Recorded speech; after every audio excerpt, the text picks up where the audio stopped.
Sa lahat ng mga bagay, magpasalamat tayo sa Diyos. Ang sabi po ni St. Paul sa 5:18 ng Thessalonians. Sa lahat ng mga bagay, magpasalamat kayo sapagkat ito ang kalooban ng Diyos kay Kristo tungkol sa inyo.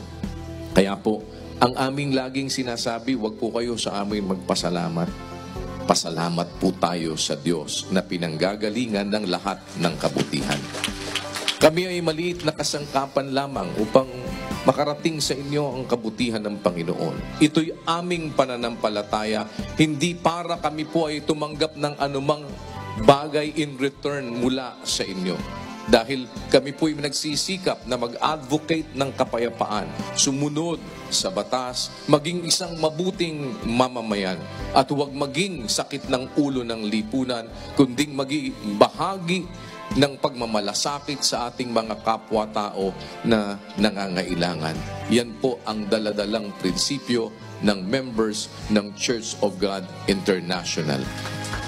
At yun po ang sagot kung bakit ito ay aming ginagawa. Dahil yun po ang gusto ng Diyos, yun ang nasa kasulatan, yun ang aral ng Diyos, kung ibig nating i-practice ang true religion.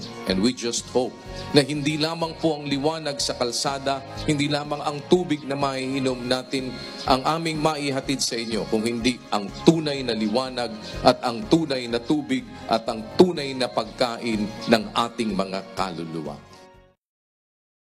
Tignan mo yung mga kapatid yan, masasamang tao ba yan?